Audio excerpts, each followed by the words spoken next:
on a le verset où Allah il dit وَمَنْ أَظْلَمُ مِمَّنِ افْتَرَى عَلَى اللَّهِ كَذِبًا. Et qui est plus injuste que celui qui ment sur Allah? يعني لا أظلم لا أحد أظلم منه. يعني il n'y a personne de plus injuste que lui. Puisqu'il a dit وَمَنْ أَظْلَمُ مِمَّنِ افْتَرَى عَلَى اللَّهِ كَذِبًا. Dans la sourate juste après, sourate Al-A'raf, Allah il a énuméré les catégories des péchés. فَبَدَأَ بِالصَّغَائِرِ. Il a commencé par les petits, ensuite les grands, ensuite le shirk, l'association, et ensuite il a dit وَأَن تَقُولُوا عَلَى اللَّهِ مَا لَا تَعْلَمُونَ, et que vous disiez quelque chose sur Allah qui n'est pas vrai, que vous ne connaissez pas, dont vous n'avez aucune science. De là, les savants nous ont dit que le fait de parler sur Allah sans science est pire que le shirk. وَهُوَ أَصْلُ الشِّرْك. Et c'est la base du shirk. Pourquoi il y a du shirk sur terre? À cause des gens qui parlent sans science. On a un verset dans surat An-Nahl. ولا تقولوا لما تصف ألسنتكم الكذب هذا حلال وهذا حرام لتفتروا على الله الكذب إن الذين يفترون على الله الكذب لا يفلحون.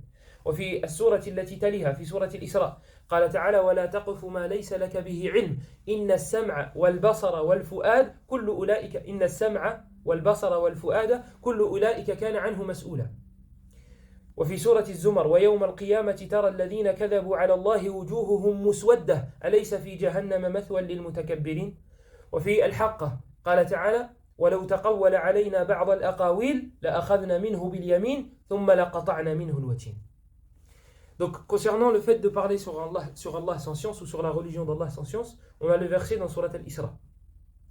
Allah il dit وَلَا تَقْفُ مَا لَيْسَ لَكَ بِهِ عِلْمٍ, et ne prononce pas des choses dont tu n'as aucune science. L'ouïe, la vue et le cœur seront questionnés. Et il dit dans Surat Az-Zumar, le jour où tu verras les visages de ceux qui ont menti sur Allah assombris. Le jour, yani le jour de la résurrection. Et dans Surat Al-Haqq, Allah il parle à son prophète. Il dit, et s'il avait inventé des choses sur nous, s'il avait parlé sur Allah sans science, nous l'aurions pris de la main droite, nous lui aurons arraché la horte. C'est une veine qui est reliée au cœur, et si elle est enlevée, la personne meurt. Ça c'est son prophète, sallallahu alayhi wa sallam. Que dire des autres? Dans la sunna du prophète sallallahu alayhi wa sallam, on a inna kadhiban alayya laysa ka kadhibin ala ahad man kadhaba alayya muta'ammidan falyatabawwa maq'adahu min an-nar. Le prophète sallallahu alayhi wa sallam, il dit, le fait de mentir sur moi n'est pas comme un mensonge, n'est pas comme le fait de mentir sur autrui. Celui qui ment sur moi volontairement, qu'il prépare sa place en enfer. هذا الحديث في قصة الرجل الذي قتل 99 نفسا. Dans l'histoire de la personne qui a tué 99 personnes.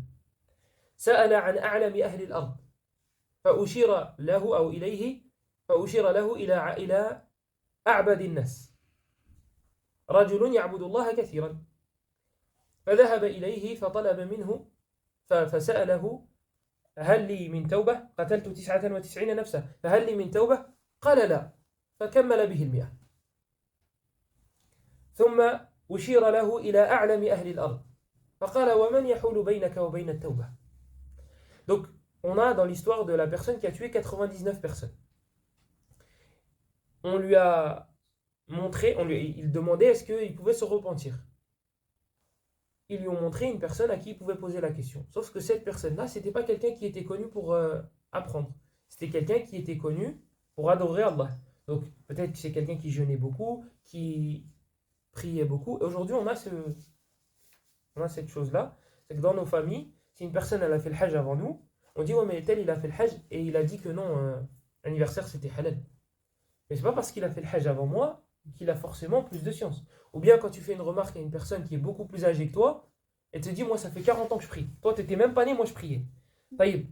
La prière en elle-même, elle va pas faire en sorte que Jibril va venir te voir et va te donner de la science. Pareil pour le hajj. Et je vous avais déjà donné l'exemple des hôpitaux. Moi si je rentre dans un hôpital, même si je rentre 5 fois par jour, même si je rentre 5 fois par jour, je ne vais pas sortir médecin. Eh bien, la religion, c'est la même chose. Tu viens 15 fois par jour à la mosquée, tu ne vas pas sortir de la mosquée savant. Et si tu vas 15 fois faire le hajj par an, c'est impossible. Mais si tu vas 15 fois à la Mecque par an, tu ne vas pas ressortir savant. Donc là, on lui a montré la personne la plus connue. La personne qui avait la meilleure réputation. Et ça n'a pas loupé parce que elle était ignorante. Donc il lui a dit, est-ce que je peux me repentir? Il lui a dit non. Il a fini les 100 avec lui. Voilà, ça fait 100. Certains savants, ils ont dit, il avait qu'à pas parler sans science. C'est les répercussions du fait de ne pas parler, du fait de parler sur Allah sans science. Il avait qu'à pas parler. On ne dit pas ça justifie le meurtre, mais on dit il avait qu'à pas parler. C'est lui qui a cherché les problèmes. Ensuite, on lui a montré la personne la plus savante de la terre, de son village, dans l'endroit dans lequel il habitait. Et il a dit, qui est-ce qui va se mettre entre toi et le repentir? Va, sors de cette terre et va adorer Allah. Oui, vous connaissez le hadith. Mais nous, ce qu'on voulait, c'était le fait que cette personne-là, il parlait sans science. Et que l'autre n'était pas la plus connue et pourtant c'était la plus savante. Vous avez un autre texte qui nous prouve aussi que l'ignorance tue. L'ignorance tue. L'homme qui avait la tête ouverte, il avait une blessure à la tête. Et il a demandé au compagnon, il a dit, est-ce que je suis en état de janaba, je suis en état d'impureté majeure. Est-ce que je peux... Est-ce qu'il y a une chose que je peux faire à la place de le ghusl? Comme les ablutions sèches, comme le tayammum. Ils lui ont dit non. Il s'est lavé, l'eau elle est rentrée dans la tête, il est mort. C'est arrivé aux oreilles du prophète. Sallallahu alayhi wa sallam. Qu'est-ce qu'il a répondu? Qatalouh, qatalahumullah. Ils l'ont tué, qu'Allah les tue. Qatalouh, qatalahumullah. Ala sa'alu idh lam ya'lamu fa innama shifa'ul 'ayyi as-su'al. Pourquoi ils n'ont pas demandé lorsqu'ils ne savaient pas? Innama shifa'ul 'ayyi as-su'al. Le remède de l'ignorance, c'est la demande, c'est le fait de questionner. Donc ça c'est concernant le prophète sallallahu alayhi wa sallam. Et on a un hadith rapporté par Ibn Hibban selon Abdullah ibn Umar où le prophète sallallahu alayhi wa sallam a été questionné ayyul biqa'i khayr. Quels sont les endroits, les meilleurs endroits? Qala la adri. Faqila lahu ayyul biqa'i shar. Quels sont les endroits les plus méprisables, les plus détestables? Qala la adri. فسأل النبي صلى الله عليه وسلم جبريل عليه السلام فقال جبريل لا أدري. Le prophète sallallahu alayhi wa sallam, comme il a dit je sais pas, il a demandé à Jibril alayhi salam. Jibril a dit je sais pas. Il n'y a pas eu de honte, il n'y a pas eu de... Ça n'a pas rabaissé leur rang, ça n'a pas... Il a dit je sais pas. Jibril est parti demander à Allah. Allah il lui a dit khayrul biqa' al-masajid wa sharrul biqa' al-aswaq. Il a dit, Allah il a dit quel est le... Allah il a dit à Jibril les endroits, les meilleurs endroits sont les mosquées. Et les pires endroits sont les marchés. Les pires endroits sont les marchés. Le hadith, il est dans Sahih ibn Hibban, selon Abdullah ibn Umar. Donc ça, c'est ce qu'on a du prophète sallallahu alayhi wa sallam concernant ce sujet-là. Maintenant, les compagnons. Abu Bakr as-Siddiq radiyallahu anhu, ماذا يقول? يقول أي سماء تظلني وأي أرض تقلني إذا قلت في كتاب الله بغير علم. ويقول ابن مسعود رضي الله عنه إن من العلم أن تقول لما لا تعلم الله أعلم. قال الله تعالى لنبيه صلى الله عليه وسلم قل ما أسألكم عليه من أجر وما أنا من المتكلفين. Abu Bakr radiyallahu anhu il disait mais quel ciel va me supporter et quelle terre va me porter si je dis sur le livre d'Allah quelque chose que je ne connais pas. Ibn Mas'ud il dit fait partie de la science de dire je ne sais pas. D'ailleurs les savants ils ont une expression, ils disent la adri nisful ilm. Les savants ils ont une expression, ils disent la moitié de la science c'est je sais pas. La moitié de la science, c'est je ne sais pas. Et il y a une histoire qu'un de nos professeurs nous a raconté, qui est assez drôle. Un cheikh dont je vous avais déjà parlé, Salim al-Addoud, un savant de Mauritanie, un très grand savant de Mauritanie. Ce professeur-là, il était l'élève de ce cheikh-là. Et il disait, ce cheikh-là, Salim al-Addoud, il y a quelques vidéos de lui sur Internet, il disait, donc la moitié de la science, c'est je ne sais pas. Il disait, la moitié de la science, c'est la question. C'est le fait de questionner. Il dit, et ça, c'est vous qui devez le faire, les élèves. Il dit, et ça, c'est vous qui devez le faire. Il dit, et moi, il m'incombe l'autre moitié de la science, c'est de vous dire, je ne sais pas. Voilà. Lui, il a résumé la science en ces deux mots-là. Vous devez questionner, moi, je dois dire, je ne sais pas. Et Malik, rahimahullah, il disait de lui s'ils devaient écrire les réponses, les questions dans lesquelles il a répondu, je ne sais pas, il a dit, on aurait rempli nos feuilles et nos cahiers. Vous connaissez l'histoire de l'imam, la personne qui a voyagé jusqu'à l'imam Malik. Et le voyage à l'époque, ce n'était pas comme les voyages maintenant. Ce n'était pas facilité comme maintenant. Il a voyagé jusqu'à l'imam Malik et il a réuni les questions de son village. Vous imaginez? Là, je vous dis, bah, demain, je vais voir tel cheikh. Je vais voir le grand savant de la planète, de la Terre. Malik ibn Anas. Je vous dis, allez-y, mettez vos questions sur papier, je vais aller le voir et je vais le questionner. Et ces questions-là, je vais lui. Je les réunis, on en a une quarantaine, je vais voir Malik et il dit, je sais pas, je sais pas, je sais pas, je sais pas, je sais pas. Ben, c'est ce qui s'est passé. L'homme, il a été jusqu'à l'imam Malik, il a voyagé, il lui a dit, voilà, j'ai les questions. Et l'imam Malik, يقول لا أدري لا أدري لا أدري لا أدري. فقال الرجل وماذا أقول لقومي أنا جمعت أسئلة قومي حتى أسألك وهم يعلمون أنك من أعلم أهل الأرض.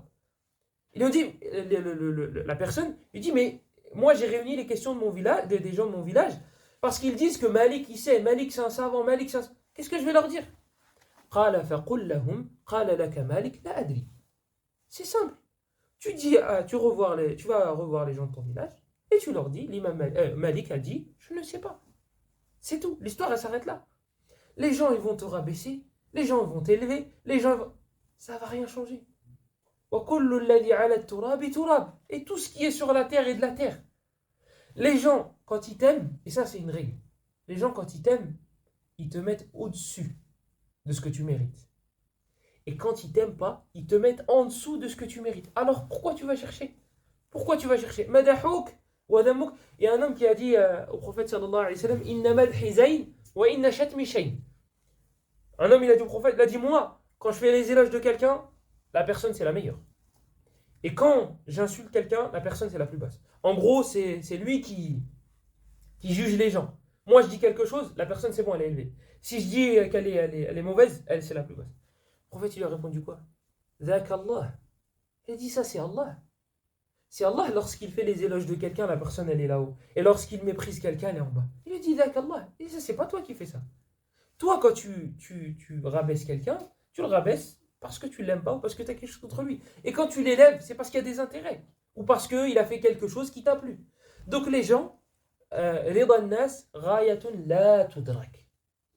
Le fait de plaire aux gens, c'est un but, c'est un objectif qui est inatteignable. C'est pas possible. Abdullah ibn Umar, radiyallahu anhuma, سئل عن شيء فقال لا أعلم فلما ولى الرجل قال نعم ما قال ابن عمر سئل عما لا يعلم فقال لا علم لي به. Abdullah ibn Umar, qui est le fils de Umar ibn al-Khattab, qui est un compagnon du prophète, sallallahu alayhi wa sallam, qui a assisté à des batailles, etc., et qui fait partie des savants parmi les compagnons, on l'a questionné, il a dit je sais pas. Lorsqu'il est parti, l'homme il a dit, quelle belle chose il a dit Ibn Umar. Il a été questionné, il a dit je sais pas. C'est aussi simple que ça. Saïd ibn Jubayr. سئل عن شيء. سعيد بن جبير هو من تلاميذ عبد الله بن عباس وعائشة وأبي هريرة. هو عالم من العلماء حتى قيل هو أعلم التابعين. قيل هذا. قال الحسن البصري عنه والله لو أن من بين السماء والأرض اشتركوا في دمه لكبهم الله في النار لقد كان يختم القرآن في كل ليلتين. Saïd ibn Jubayr, là, le athar que je vais vous citer, il est de Saïd ibn Jubayr. Il a été questionné. Saïd ibn Jubayr, il est mort en 95, donc c'est quelqu'un qui est proche des compagnons. C'était l'élève d'Ibn Abbas, d'Abu Huraira et de Aïcha, radiyallahu anhum, jami'an. Donc c'était un grand savant, il avait des grands professeurs, etc. Le Hassan al-Basri, il disait, Wallah, si les gens de la terre s'étaient réunis pour le tuer, Allah les aurait tous jetés en enfer. Ils auraient tous jetés en enfer. لقد كان يختم القرآن في كل ليلتين. Il finissait le Coran, il le clôturait toutes les 2 nuits. Toutes les 2 nuits, il terminait le Coran. Certains ont dit de lui, certains savants ont dit de lui, c'est le plus savant des élèves des compagnons. C'est le plus grand savant des tabi'in. قال عنه ابن عباس أتستفتوني وفيكم ابن أم الدهمة. Ibn Abbas, son professeur, le cousin du prophète, sallallahu alayhi wa sallam, le savant, le compagnon, il dit, est-ce que vous me posez des questions alors qu'il y a Saïd ibn Jubayr qui est présent? Vous imaginez, le professeur, il dit ça de son élève. Il dit, est-ce que vous êtes en train de me poser des questions alors qu'il y a Saïd ibn Jubayr? Sachant que lui, c'est son prof, et que lui, c'est un compagnon, etc., etc. Il dit, est-ce que vous me posez... Et Ibn Abbas, c'est pas n'importe quel compagnon. C'est pas n'importe quel savant parmi les compagnons. Il fait partie des plus savants. Il dit, est-ce que vous me posez des questions alors que Saïd ibn Jubayr, il est là? Saïd ibn Jubayr, il avait un coq qui le réveillait pour faire Qiyam al-Layl. Un jour, il ne l'a pas réveillé. Ah, il s'est réveillé énervé. Qiyam al-Layl. Pas al-Fajr. La prière de la nuit. Il s'est réveillé, il était énervé. Il a dit Qata Allahu sawtak. فما سمعت له صوت بعد ذلك فقالت له أمه يا بني لا تدعو على شيء بعد هذا. Il s'est levé, il était énervé. Son coq, il a pas... Le réveil, il n'a pas sonné. Il lui a dit قطع الله صوتك. Allah te coupe la voix. Il n'a plus jamais émis de bruit. Là, j'ai plus jamais émis de son. Sa mère, elle a entendu. Elle a dit mon fils, n'invoque contre rien après cela. N'invoque plus contre quelque chose. Saïd ibn Jubayr قرأ القرآن في ركعة. Une fois, il a lu le Coran en une seule rak'a. Une seule rak'a. Je ne sais pas si vous arrivez à imaginer la chose. Une seule rak'a, il a lu tout le Coran. عمشت عيناه من كثرة بكائه. Tellement il pleurait par crainte d'Allah, il est devenu aveugle à la fin de sa vie.